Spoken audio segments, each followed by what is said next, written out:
Project Management Insights, providing project managers with professional development in the interpersonal skills areas of leadership, team building, and communication. Hi, in today's episode, I want to talk to you about asking for help. How often do you actually ask for help? In those times when you notice that you're really under the pump, or you have a huge list of things on your to-do list, and there may be people that can help you. Are you one of those people that will seek out and find or ask if there are people in your team who will help you? And do you trust them if you do that?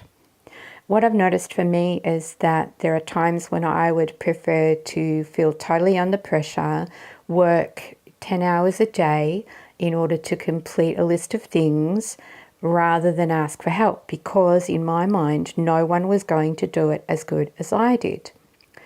And that then created more stress in my life, especially when we had tight deadlines. We were coming up to a particular phase close or phase end in the project, and so it was really important that the deadlines were met. It was really key that I did as much as possible from my project manager's perspective to have as much complete and signed off and checked or reported as I could, and yet I still wouldn't ask for help. So what stopped me? And yes, it's about noticing that I did think that I could do it better myself. This is a problem and creates a real issue when we don't trust that other people can do things as well as we can.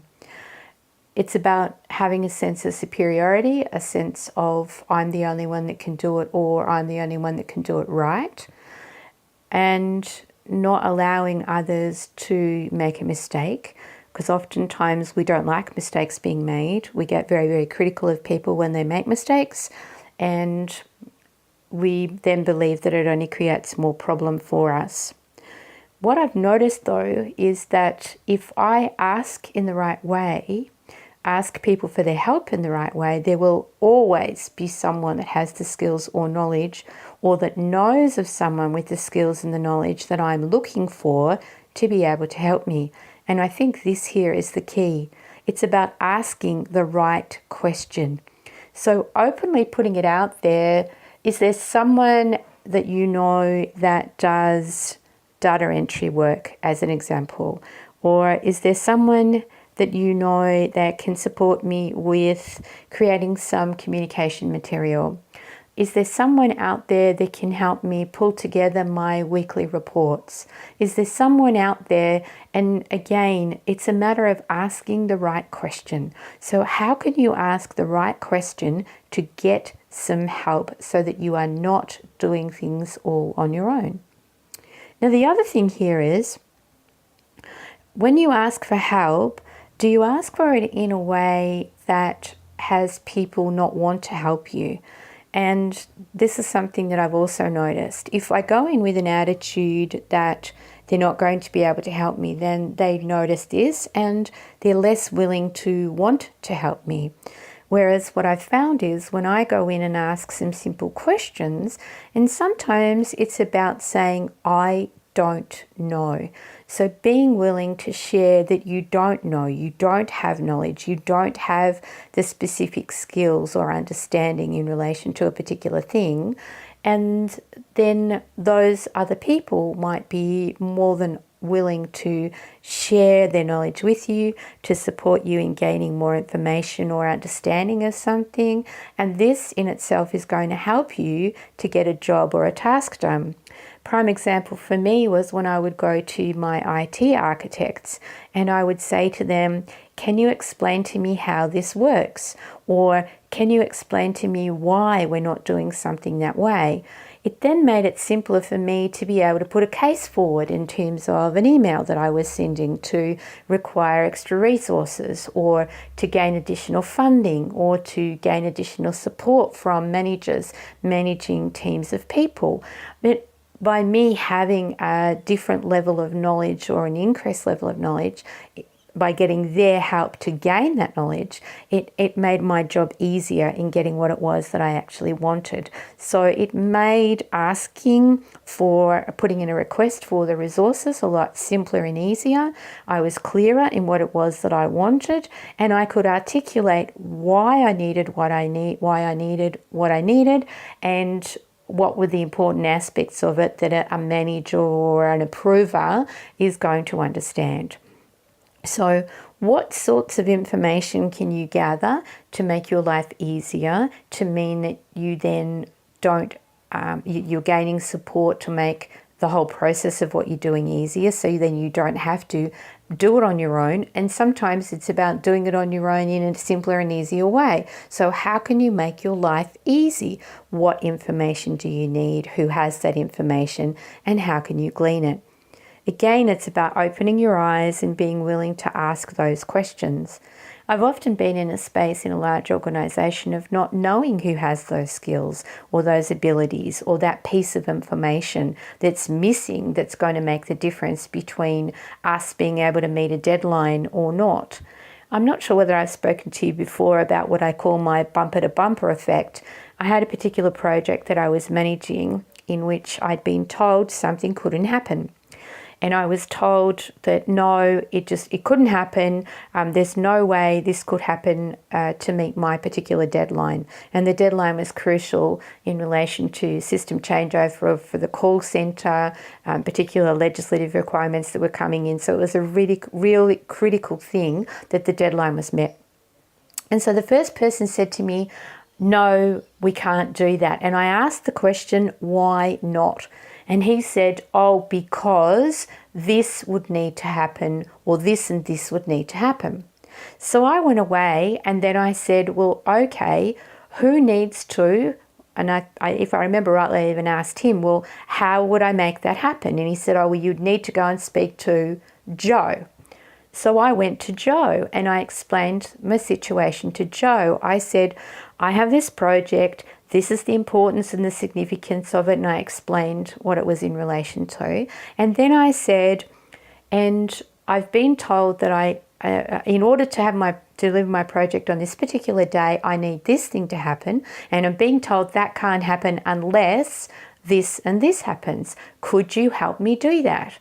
And again, I got the response of no, not unless this is done. And I got sent to another person. So it was like that bumper to bumper thing where I'm bumpering off one person to another person to another person. 4 bumpers I had before I got to the point of everyone saying, the last person said, yes, I can do that. So when he said, yes, I can do that, I went back to the third person and I said, Mike said, yes, he can do that. So if Mike does that, does it mean that you could deliver this for me? And what I got told was, yes, I can. So I've now got 2 people saying yes. So then I went back to the second person and I said, I've just found out that this and this and this can happen. So does that mean that if that happens, you will be able to do what I ask or what I need you to do? And the response was, yes, that can happen. And so then back to my first person that I'd initially gone to speak to, and I go back to them and the same deal. I explain to them, well, this and this is going to happen. If it's all teed up, there's an arrangement, everyone's agreed and approved to do it. So if that all happens, can you then deliver this for me? It's amazing what can happen when the first person said no, he couldn't. If I'd have taken a no as a definite no and not asked the question, why not, then my project wouldn't have been delivered. And yet instead, my project was delivered very successfully on time.